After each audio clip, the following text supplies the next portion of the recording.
We can preach. We can tell them the answer for their life's questions and problems. People are full of questions, full of confusion.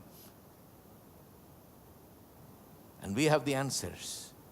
And the preaching, Christian preaching, is about that.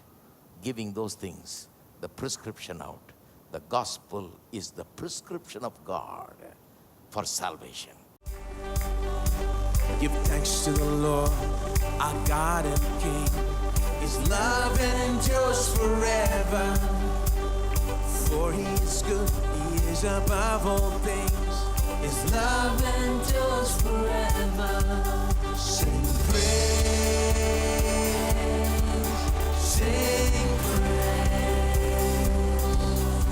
With a mighty hand and an outstretched arm, His love endures forever. For the life that's been reborn, His love endures forever. Sing praise, sing praise, sing praise, sing praise, sing praise. Forever God is faithful. Forever God is strong. Forever God is with us. Forever and ever. Forever God is faithful. Forever God is strong. Forever God is with us. Forever and ever. Forever.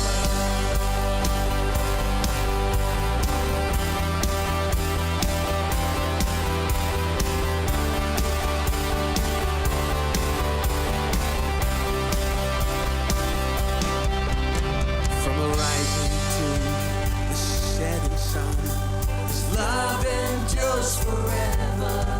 And by the grace of God, we will carry on. Everybody, His love endures forever. Sing praise,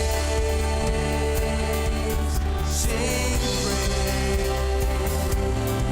sing praise, sing praise.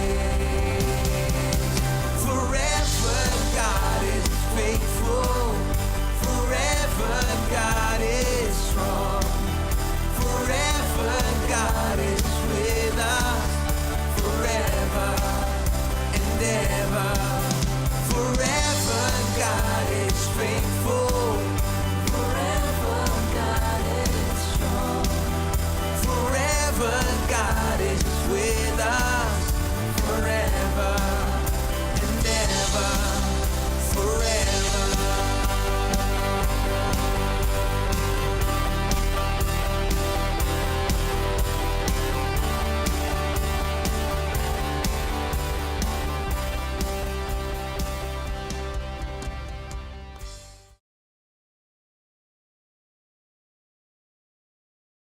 Paul doesn't want saints to drag the Lord's name out there and dirty it all around the town, you know.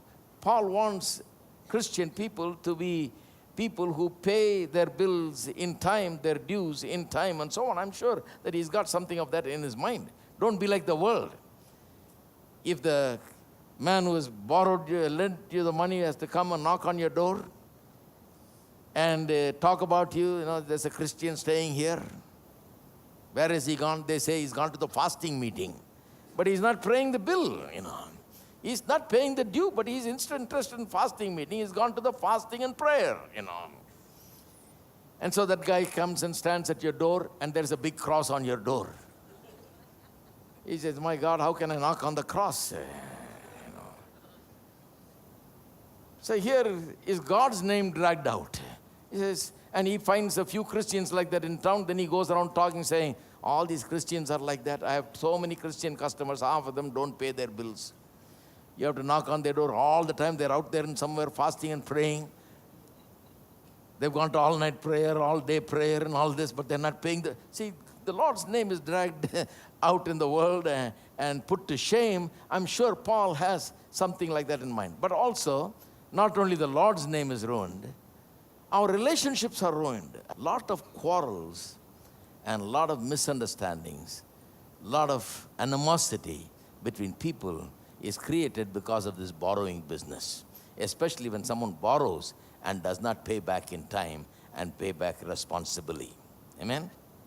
Have you seen people that borrow and say, I totally forgot? How can you forget, man?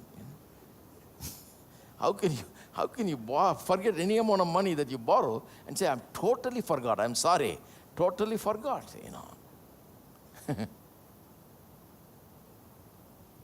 Don't forget, pay it, Paul says. Oh, no man anything except to love. I'm sure he has that in mind. But that is only some minor considerations. That's only the minor point, really. I mean, that's important. God's name should not be dragged out and ruined. And your relationships must not be ruined, and quarrel must not happen because of this borrowing business. All that is his concern, really, and that is surely there as a factor. But something more is there, I believe. It means something more. Certainly something more. And what is this? What does it really mean? What is he trying to get at? Now, for that we have to go to chapter 1, because that is where this whole idea of owing something begins. See, Paul is someone that's got something in his mind and powerfully expresses it. Go to chapter 1 and let me read to you verse 14. He's talking about how he would like to come to Rome and preach the gospel. He's been desiring to do so. Verse 13 says that he attempted to do so, but he failed because there have been some hindrances that stopped him from coming there to Rome. So he's not made the trip. He regrets it.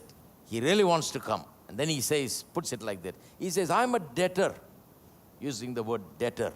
He says, I feel like I owe, he says. I'm a debtor. I'm trying to explain the meaning of Romans 13:8, but let's look at this. I'm a debtor both to Greeks and to barbarians, both to wise and to unwise. So much as is in me, I'm ready to preach the gospel to you who are in Rome also. For I'm not ashamed of the gospel of Christ, for it is the power of God to salvation for everyone who believes, for the Jew first and also for the Greek. So, what is he saying here? He says, I feel like I'm a debtor. Now, what do you think it means? Some people say, well, it means that he has gained a lot from the Greeks and the Greek philosophy and the Greek poets, and even in Athens he quotes a Greek poet. So he has learned a lot from Greek philosophy, Greek poets, and Greek art and culture and all of that. So he feels thankful toward them. So he wants to pay back his dues. He wants to do something good for them because he has gained so much. Similarly, with Rome and their system of governance and all of that, he has been blessed through that. And he's a Roman citizen, and he's enjoyed so much benefits. So he feels like he's a debtor. He wants to pay. People give all kinds of strange interpretations for this, like this, But he's not saying that, really. What is he really saying? What he's really saying is this. Something very wonderful what he's saying. He's saying, as a Christian, I feel I've got something that other people need. I've got something very precious that if it's given to other people, their lives will be changed. And I feel that I'm in debt toward them because I have it and I can easily give it. I don't lose anything by giving it. I will only get joy by giving it. I should give it. I see them in their need. When they need it and I've got it, that makes me feel like I'm a debtor. I have no right to deny them this thing. They can make a demand on me.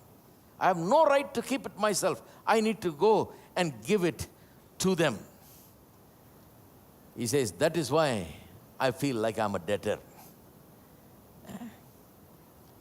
He says, I would like to come and preach in Rome also, because I feel like I owe a debt, because I have this wonderful gospel, and I need to come and preach the gospel there among you.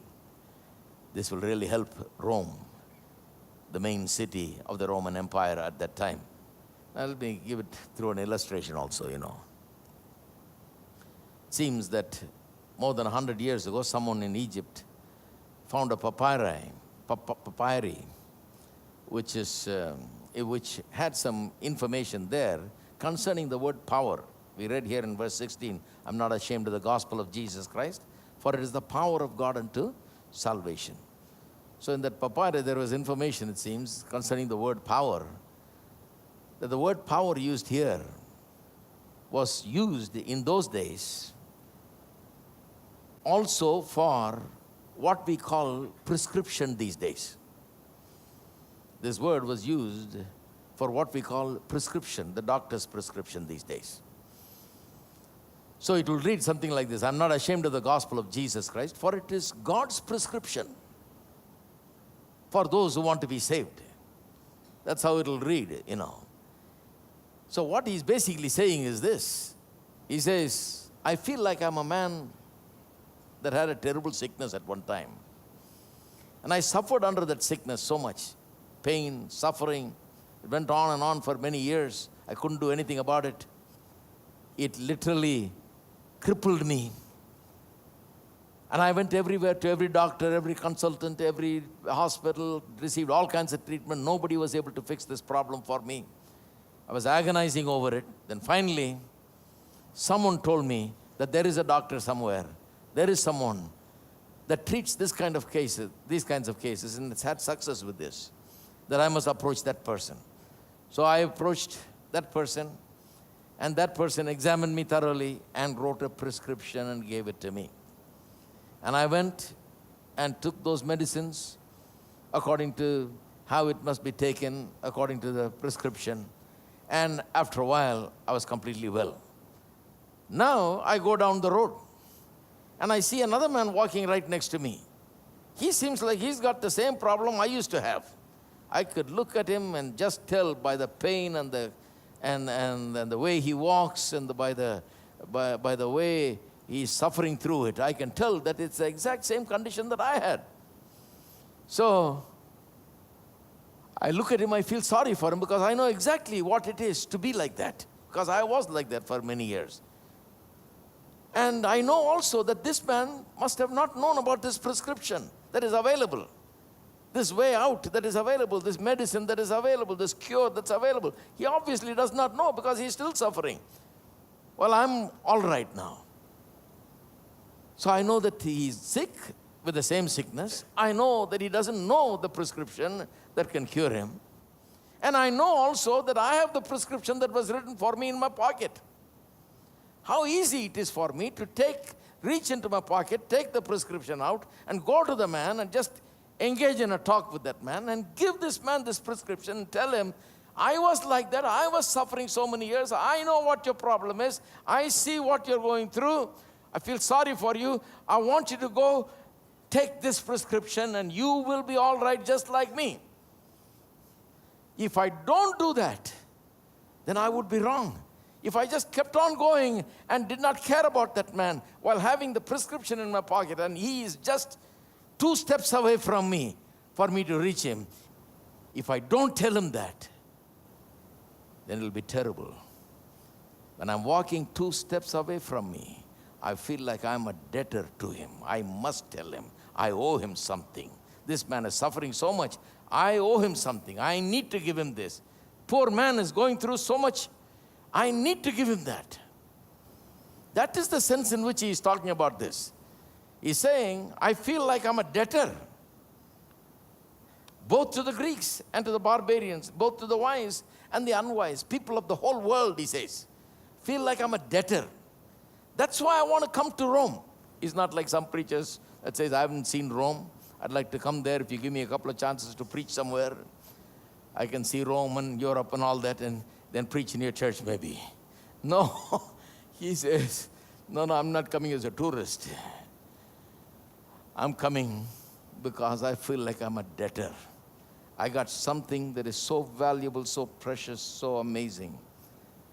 A discovery that I have made. I know what it is to be like that, in that condition, suffering in that condition. I have discovered that. And that poor man is suffering like that. So I need to come and give it. I feel like a debtor to the world, he says. I look at the people, the nations, the people of all languages and people of all kinds all over the world. I look at the Jews, the barbarians, the Greeks, the wise and the unwise. All kinds of people are there. I'm a debtor to them, he says. I want to go everywhere. That is the fantastic motivation for preaching the gospel. Amen. That should be our motivation. When you want to share the gospel, that is the only motivation that we have. Amen. That is why we try so hard. That's why we put our programs on television. That's why we're constantly preaching. So that we have the prescription. We have the answer. We have this precious thing. And they are suffering so much. And all you got to do is just reach out and give it to them. That's all. That's all. That's all. That's what it's all about. I was in Maharashtra last week. A lot of time we don't even tell where we go. But most of the weeks we're gone, somewhere, preaching. Last week I was in Maharashtra preaching for 3 days. Wonderful, wonderful meeting. Open air meeting. Amazing. Near Chandrapur. Amazing meeting. So many people came and were blessed. In the mornings we had teaching sessions and so on. Evening also, we taught on a lot of things. And it was an amazing meeting. And so many people we were able to reach. And this week I've been here, but this coming week, Wednesday, I'm leaving to go to, what is that place? Uttar Pradesh. Uttar Pradesh, near Varanasi, Ahmedabad. That is the place we're going for a few days of meetings. Why do we go? Sometimes my head is spinning. I don't even know where I am, When I get up, which town I am in, where I am in, where I have to go, what I have to do. Because going constantly, just it seems like your time is spent on just traveling and going up and down, But you feel sometimes very tired and you feel like you're worn out. But there is an urge to go. Why there is an urge to go? I feel just like Paul, and every Christian should feel just like Paul, that we are a debtor to the whole world, to every kind of people there is. We are debtors. We have something precious. We have what they need. We can preach. We can tell them the answer for their life's questions and problems. People are full of questions, full of confusion. And we have the answers. And the preaching, Christian preaching, is about that. Giving those things, the prescription out. The gospel is the prescription of God for salvation. Amen? All right, so that's the sense in which in Romans 13:8 he's talking about it. He says, do not owe anything except to, Romans 13. Do not owe no one anything except to love one another. So what does it mean? It means that in the world you may owe this and that to everybody, but all those debts you paid off. 36 months, 60 months, some of them are 999 months, You suffer through them and pay them off, right? Whatever it is. And you can't wait to pay them off. If you're like me, you just can't wait to pay them off and get them off your back and be done with it, Don't want to see it again, I wish, soon we'll never borrow, I try not to borrow most of the time. And the best not to borrow. But in case you have to borrow, I'll borrow, But then you're busy paying it. And you pay it off. Paying off is there's a joy in paying off. And you're free from debt. But love is one debt you never pay off. You will perpetually owing this debt. All the way to the end of your life, throughout all eternity, you'll owe this debt. You will never, ever pay it off. Some people say, well, so far I loved. Didn't I show enough love? That's enough, I think. From tomorrow you get something else. No, you loved yesterday, you love tomorrow. You love today, you love morning in the morning, love in the afternoon, love at night. Love again in the morning, love when it's difficult, love in hard places, love in difficult times. Love, love, love. This debt never seems to be owed. The due is always due. Every which way you turn, it's due. To this person it's due, to that person it's due, to the other person it's due. When you go home it's due, when you go out it's due. It's due. This is one payment that you must be glad about. You must be happy to pay. Every which way you turn, they're saying, give me the due. You owe it to me. We owe it. Owe no man anything except to love one another. In other words, he's saying, all other debts you paid off as quick as possible. Get rid of it. And pay it honorably. Pay it in good time. Pay it promptly. But this debt, you cannot pay it off. It's not a debt you pay off. It's a debt that you keep on owing. And it's a wonderful, good debt, and you keep showing love all the time. That's what it means. So, as Christians, every Christian ought to feel like a debtor. That I owe it. I must love. God has saved me and made me just like Him. He has redeemed me, delivered me, put His Spirit within me, poured His love into me. Why? So that I can keep paying or keep giving this love. By giving, I never lose anything. As I give, there is more and more of it, always. I will always owe, and you will always owe. This is a debt that never gets paid, and it's a good debt. Owe no one anything except to love one another. And then he says, for he who loves another has fulfilled the law. Now, after that, verse 9 and 10 is basically a development of that statement. This is a very heavy statement, if you just think of it. He says, he who loves another has fulfilled the law. In other words, he's saying something unbelievable. If you just love another person, if you just love your neighbor, you have fulfilled all the law. The 10 commandments, whatever other commandments also, he says, if it's there. And the Old Testament has plenty of them. Whatever other commandments you have, the 10 commandments and all other commandments can be fulfilled in one shot by loving one another, he says. That's a heavy statement. Say, how can that be possible? How can you just love one another and then fulfill all of the law? That looks like fancy thing, this is something unbelievable. How can you do that? And then he says, for the commandments, he's now explaining, for the commandments, you shall not commit adultery, you shall not murder, you shall not steal, you shall not bear false witness, you shall not covet. And if there is any other commandment, see there? You know of any other commandment?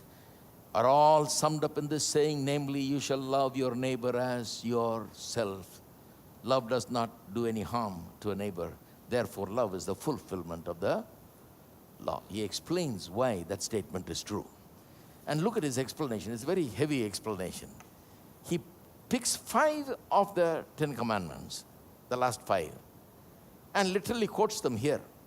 His understanding is no different from Jesus' understanding. I told you Jesus separated the commandments into 2 sections, divided it into 2. The first 4, loving God. The next 6, loving others. Now, Paul has the same understanding. See, they all learned it from Jesus. They got the right interpretation. Paul was a Pharisee. He was among the gang that always misunderstood the commandments. That was the problem with the Pharisees. They never understood the purpose, the function of the commandments at all. And Jesus had to teach it in the Sermon on the Mount. In the Sermon on the Mount, chapter 5, verse 17, all the way to the end, he picks one commandment after the other as examples and gives interpretations. He gives the false interpretation and then gives the correct interpretation. He says, you've heard it said that you shall not murder. But I say unto you, if a man is angry with his brother and calls him a fool, he has already committed a murder. He says, you have heard it said, you shall not commit adultery. But I say unto you, if a man looks at a woman with a lustful eye, he has already committed adultery. This is Jesus' interpretation. What was the Pharisees' interpretation? The Pharisees' interpretation was, the commandment says you shall not murder. Have you done any murder? The guy says, no. And they say, you're clear. You're a holy man. You're clear. Jesus says, no. Is there anger in your heart? Is that Cain's spirit in your heart, that murderous spirit? You have not murdered anyone, but do you want to murder someone? Would you like to see someone killed? Do you hate someone? Do you abhor someone? That is the thing from which murder comes later on. Therefore, that is like murder. He says, the thing is this: Jesus is giving the right interpretation of the law. Pharisees always misunderstood it. The same thing with committing adultery. The Pharisees approached it like this: have you done it? The guy says, no, I have certainly not done it. Came near to doing it, but didn't do it. So the Pharisee says, thank God you didn't do it. So you're okay. But Jesus says, no, if you looked at a woman with a lustful eye, you already committed adultery. Now this may seem very hard for some people, but this is the correct interpretation of the law. Let's clap our hands. Remind ourselves about who we are. I know who I am. I know who I am. I know who I am. I am yours. I am yours. I know who I am. Know who I am. Know who I am. I am yours. I am yours. You are mine. Jesus, you are mine. You are mine. Jesus, you are mine. I was running and you found me. I was blind and you gave me sight. You put a song of praise in me. Oh, I was broken and you healed me. I was dying